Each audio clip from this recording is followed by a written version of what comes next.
The farm, nestled in the vast expanse of the countryside, had been our sanctuary for years.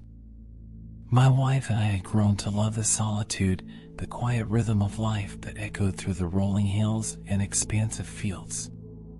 The isolation, though at times lonely, felt like a small price to pay for the beauty that surrounded us.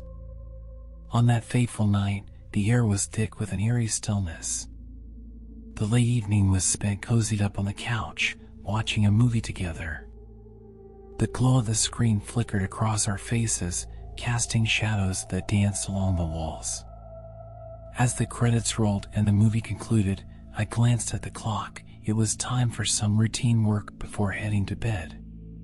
The night outside was enveloped in darkness, and the only sounds that permeated the silence were the chirping crickets and the occasional rustle of leaves. The farm, usually a haven of tranquility, took on an unfamiliar and unsettling stillness. With my chores completed, my wife and I retired to bed, the creaking floorboards beneath us settling into the night's embrace.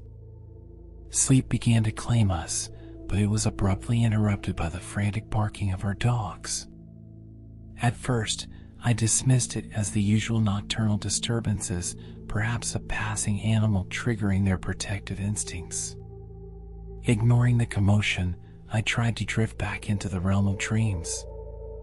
However, the dogs' barking escalated into a cacophony that demanded attention.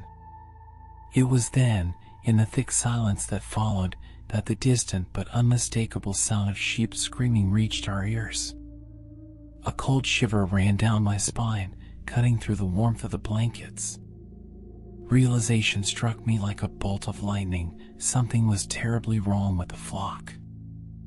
I grabbed my shotgun, its familiar weight providing a semblance of security, and left my wife in the safety of our home.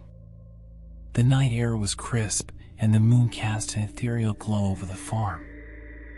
I moved cautiously through the darkness, the only sounds now my own footsteps and the rhythmic barking of the dogs guiding my way. As I approached the pasture, the scene before me was beyond comprehension. The sheep, usually a docile presence in the moonlit fields, were now in the midst of a chaotic frenzy. My dogs, agitated and barking furiously, were circling a group of 3 men. Shock and disbelief washed over me as I saw the grotesque tableau. The men were devouring one of the sheep. Their faces were painted, each stroke a grotesque mockery of humanity. The sight was so surreal, I hesitated for a moment, wondering if I had stumbled into a nightmare. My instincts kicked in, and I pointed my gun at the intruders, my voice ringing out in the stillness of the night. The men, their eyes wide with a feral intensity, momentarily froze. With a guttural shout, I demanded they leave. They scrambled to their feet, leaving the half-devoured sheep behind, and disappeared into the shadows. The adrenaline pumping through my veins, I sprinted back to the safety of our farmhouse, where I promptly called the police. The authorities arrived, investigating the unsettling incident that unfolded under the moonlit sky. As weeks passed, the police managed to apprehend the perpetrators, discovering a pattern of disturbing activities involving livestock on farms across the region. The men, it turned out, were part of a deranged cult that believed in unholy rituals involving the consumption of living animals. The farm horror story that unfolded that night was not an isolated incident, it was a chapter in a larger, more disturbing narrative. The tranquility of our once beloved farm was forever shattered, replaced by an unsettling awareness that darkness could find its way even into the most secluded corners of our lives. The hills echoed with the haunting memory of that night, a chilling reminder that evil, in its various forms, could lurk in the shadows, waiting to intrude upon the sanctuary we had worked so hard to build. The sun dipped below the horizon, casting long shadows over the farm as I found myself alone for the weekend. At the tender age of 14, the prospect of solitude in our vast farmhouse didn't faze me. In fact, I welcomed the independence it afforded. With my parents away for a short trip, the responsibility of the farm rested squarely on my young shoulders. As darkness enveloped the countryside, I decided to invite my closest friend, Jake, over for some company. He lived a mere 2 kilometers away, and the idea of a weekend filled with movies and mischief seemed like the perfect remedy for potential loneliness. The first evening unfolded without a hitch.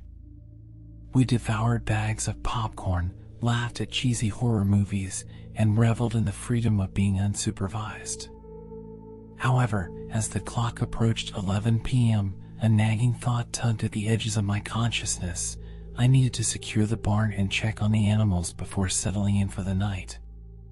The chilly night air nipped at our skin as we ventured outside. The only illumination came from the pale glow of the moon, casting an eerie ambience across the silent fields. The barn loomed in the distance, a shadowy silhouette against the night sky. The routine task of locking up the barn took on an unsettling undertone. Each creak of the door echoed like a distant whisper, and the soft rustling of leaves in the wind seemed to murmur secrets only the night understood. Despite the unease settling in, I dismissed my apprehensions as mere jitters. Little did I know, the true horror of the night was yet to unfold. Returning to the house, Jake and I resumed our movie marathon, blissfully unaware of the encroaching darkness outside. Suddenly, the atmosphere shifted. A subtle tapping, like skeletal fingers on the door, invaded our ears. At first, we exchanged nervous glances, half expecting a playful prank from one of Jake's friends. However, Jake's wide-eyed sincerity convinced me otherwise. The knocks persisted, rhythmic and deliberate, each rap on the door sending shivers down our spines.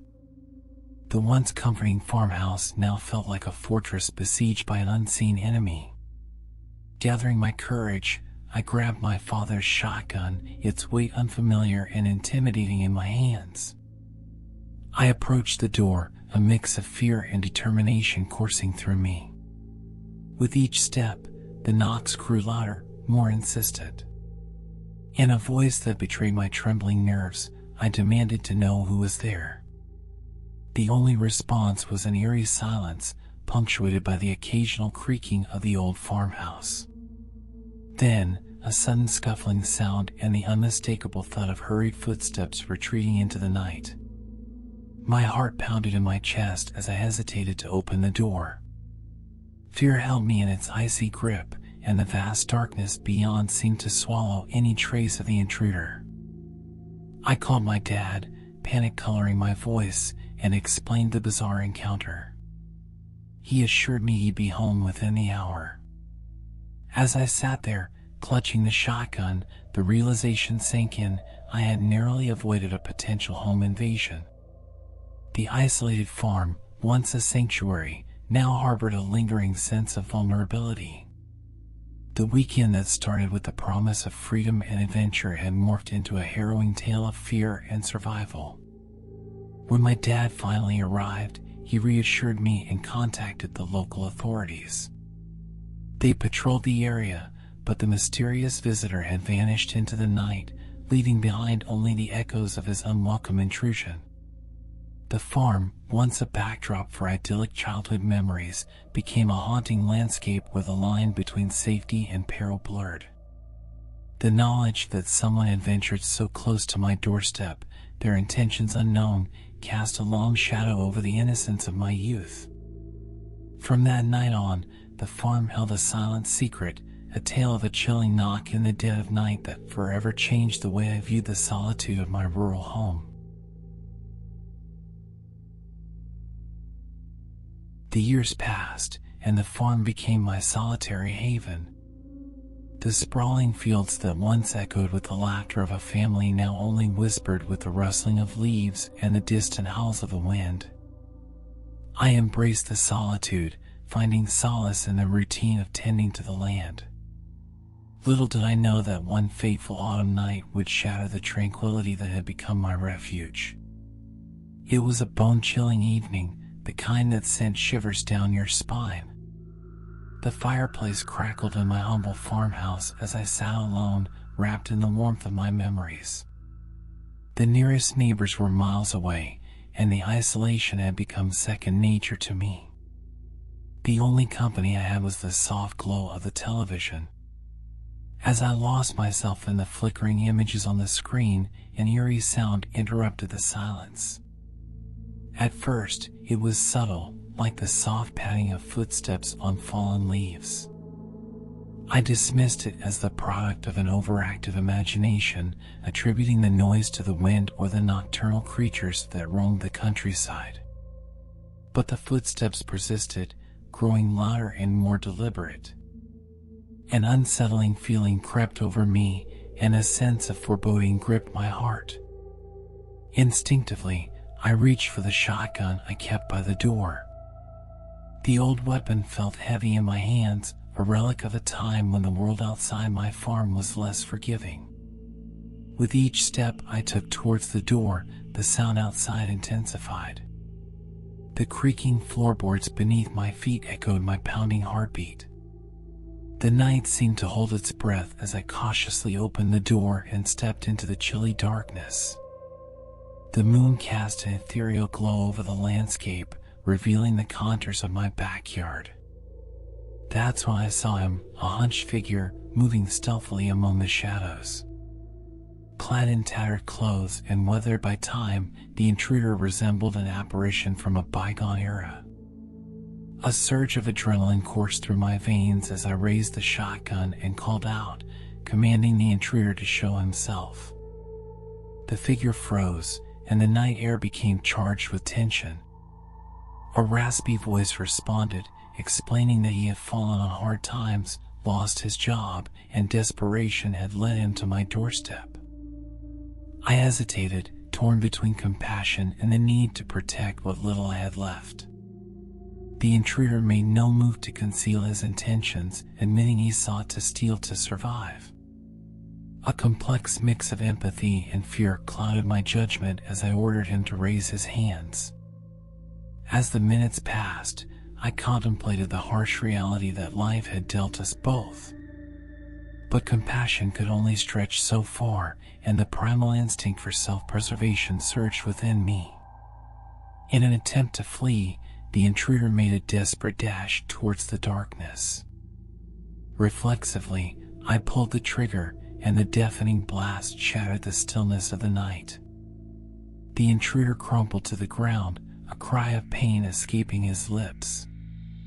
The gravity of my actions weighed heavily on my conscience as I stared at the wounded man sprawled across the cold ground. Summoning the authorities, I watched as police cars and an ambulance arrived, their flashing lights cutting through the obsidian night. They confirmed my suspicions. A robbery had occurred nearby just days prior. The man I had shot was a desperate soul driven to crime by circumstances beyond his control.